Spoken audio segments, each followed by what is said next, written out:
नमस्कार दोस्तों, मैं आपके लिए सोना बनाने का एक बहुत ही आसान प्रयोग लेकर के आया हूं, जिसके माध्यम से आप लोग सोना बनाने की प्राचीन विद्या को जान सकते हैं, जिसके अनुसार कोई भी मनुष्य जितना चाहे उतना सोना बना सकता था। जी हां दोस्तों, प्राचीन काल में ऐसी सोना बनाने की विद्या थी जिसके माध्यम से लोग अपार सोना बनाते थे, उनके घरों में सोने की कमी नहीं होती थी। इसलिए दोस्तों, भारतवर्ष प्राचीन काल में सोने की चिड़िया कहा जाता था। भारत के जो लोग थे प्राचीन काल के, वो लोग खानों से सोना नहीं निकालते थे, क्योंकि दोस्तों उनको आवश्यकता ही नहीं पड़ती थी। जी हाँ, और उस काल में बहुत कम लोग जो है खानों से सोना निकालते थे, क्योंकि दोस्तों उस काल में जो है सोना बनाने की अपने आप में एक अद्भुत विद्या थी, रहस्यमय विद्या थी, जिसको हमारे ऋषि मुनियों ने खोजा था।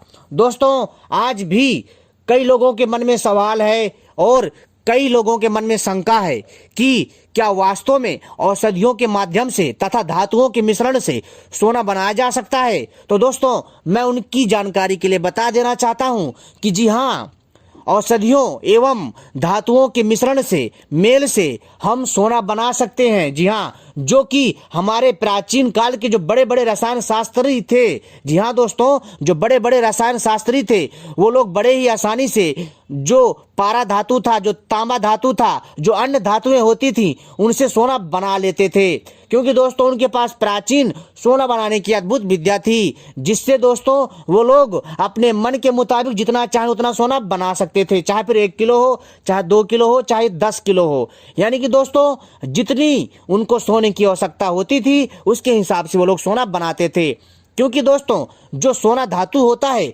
सभी धातुओं में सर्वश्रेष्ठ धातु माना जाता है, क्योंकि दोस्तों सोना जो होता है अपने आप में बहुत ही शुद्ध होता है और बहुत ही दिव्य धातु होता है दोस्तों, क्योंकि ये धातु जल्दी से खराब नहीं होता है।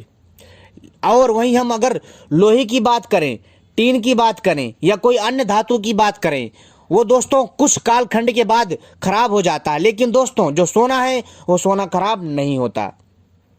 दोस्तों मैं दोस्तों आपकी जानकारी के लिए एक चीज बता देना चाहता हूं कि जो मैं आपको जानकारी दे रहा हूं सोना बनाने की, अपने आप में वास्तव में दिव्य जानकारी है। आपको ये जानकारी कहीं से प्राप्त नहीं होगी, लेकिन दोस्तों बहुत सारे ऐसे लोग हैं जो मेरी बातों को मजाक में लेंगे, इसको कपोल कल्पना समझेंगे। खैर, मैं उन मूर्खों को नहीं समझा सकता।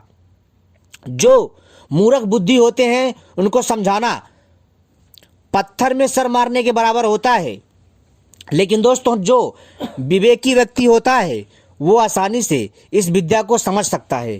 कैसे समझ सकता है? अध्ययन करके। जो मैं कह रहा हूं, तो दोस्तों जो कई दर्शक होते हैं वो इस पर रिसर्च करते हैं, यानी कि इस पर जांच पड़ताल करते हैं कि मैं जो बातें बोल रहा हूं क्या वास्तव में सच थी, ऐसी कोई विद्या थी सोना बनाने वाली। लेकिन दोस्तों कई हमारे दर्शक हैं जिन्होंने खोज करी और उन ग्रंथों का अध्ययन किया और आज भी वो सोना बनाने के कार्य में लगे हुए हैं, लेकिन वो सफल नहीं हो पा रहे हैं, क्योंकि सोना बनाना इतना आसान नहीं है। वो लगातार प्रयास कर रहे हैं और उनमें जो लगातार प्रयास करने की क्षमता है, जो उनके अंदर सोना बनाने का जो उत्साह है, जो जुनून है, वो दोस्तों वास्तव में बहुत ही प्रशंसा के लायक है। दोस्तों आप भी इन विद्याओं का अच्छे से अध्ययन करके आप भी चाहें तो सोना बनाने का प्रयास कर सकते हैं। लेकिन दोस्तों अगर आपको सोना नहीं बनाना है, आपको केवल आपको जानकारी चाहिए, तो दोस्तों मैं आपको जानकारी तो दे ही रहा हूं जो आपके ज्ञान में वृद्धि करेगी, ताकि भविष्य में कोई भी आपसे कुछ कहता है, कोई भी विषय में बात होती है, तो दोस्तों आप उसका जवाब दे सकते हो। क्योंकि दोस्तों सोना बनाने की जो कला है अपने आप में वास्तव में बहुत ही रहस्यमयी है। तो दोस्तों चलिए मैं आपको बताता हूं उस प्राचीन ग्रंथ का नाम, जिससे मैं आपको सोना बनाने की प्राचीन विद्या के बारे में जानकारी दे रहा हूं। उसका नाम है स्वर्ण तंत्रम नामक पुस्तक, जिसमें सोना बनाने के प्रयोग हैं। और स्वर्ण नामक तंत्र, जी हाँ दोस्तों, जो स्वर्ण नामक तंत्रम नामक जो ये ग्रंथ है, इसमें अनेकों प्रकार के जो प्रयोग दिए गए हैं सोना बनाने के, ऐसी ही अनेकों पुस्तकें हैं भारतवर्ष में जिसमें सोना बनाने के बहुत सारे प्रयोग हैं, जिसकी गिनती नहीं है। और उनमें से दोस्तों हम लोग जो है आपके लिए छांट करके ऐसे ही सोना बनाने के प्रयोग लाते रहते हैं, ताकि क्या पता कोई भी हमारा ऐसा साधक निकल जाए जो कि अपने पुरुषार्थ से, अपने मेहनत से इस विद्या में सफल हो जाए और वो दोस्तों जन कल्याण के लिए और अपने कल्याण के लिए सोना बनाना सीख जाए। तो दोस्तों मैं आपको वो प्रयोग बताता हूँ, और वह प्रयोग कौन सा है तो दोस्तों चलिए मैं आपको बताता हूँ, लेकिन वीडियो को पूरा आखिरी तक देखिएगा तभी समझ में आएगा। और दोस्तों ऐसी ही रहस्यमय जानकारियाँ पाने के लिए सबसे पहले हमारे चैनल को सब्सक्राइब कर लीजिए और घंटी को भी दबा लीजिए, क्योंकि हम ऐसी ही दिव्य जानकारियाँ लाते रहते हैं जो आपके ज्ञान में वृद्धि करती है। वीडियो को भी लाइक कर लीजिए। दोस्तों सोना बनाने के लिए सबसे पहले आपको क्या करना है कि आपको कलिहारी का पौधा चाहिए। जी हाँ, कलिहारी एक दिव्य पौधा है दोस्तों। इसका पौधा ऐसा है, इसमें जो है फूल जब निकलते हैं अग्नि के समान जलते हुए दिखाई देते हैं, लेकिन दोस्तों आपको ऐसा लगेगा, लेकिन दोस्तों उनकी खिलने की बनावट ही ऐसी होती है, यानी उस फूल की बनावट ही ऐसी होती है जो आपको अग्नि जैसा प्रतीत होता है कि मानो जैसे उस पौधे में से अग्नि जल रही हो। लेकिन वो जो दोस्तों कलिहारी का पौधा होता है उसके जो फूल होते हैं अग्नि की तरह ही प्रतीत होते हैं, लेकिन अग्नि नहीं होते।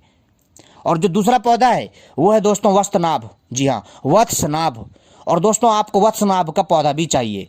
कलिहारी का पौधा, वत्सनाभ का पौधा, इन दोनों पौधों को खोज लीजिए। इसके बाद दोस्तों आपको सेंधा नमक चाहिए। जी हाँ, शुद्ध सेंधा नमक चाहिए। और दोस्तों आपको क्या करना है कि पहले कलिहारी और वत्सनाभ के पौधे के पंचांग का रस निकाल लीजिए। दोनों पौधों के पंचांग का रस निकाल लीजिए।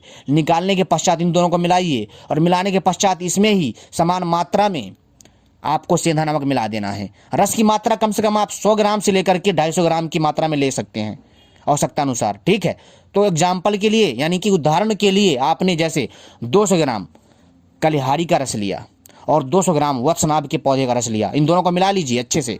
ठीक है, और इसमें दोस्तों आपको क्या करना है कि दोनों पौधों की पत्तियां भी कूट लीजिए और डाल दीजिए इन दोनों के रस में।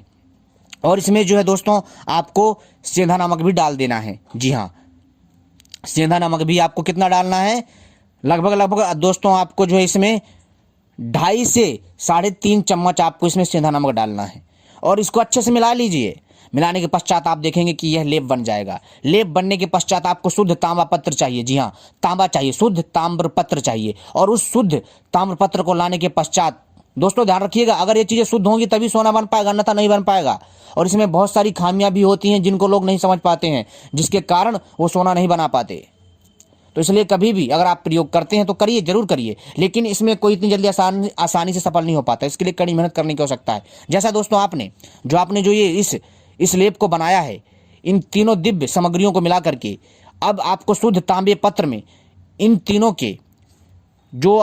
को मिला करके, जैसे वत्सनाभ और कलिहारी के पौधे का रस और सेंधा नमक, इन तीनों को मिला करके जो आपने लेप बनाया, इस लेप को आपको शुद्ध तांबे पत्र में अच्छे से लगाना है। लगाने के पश्चात अच्छे से लगा दीजिए और इसको दोस्तों आपको सुखाना है, अच्छे से सुखाना है।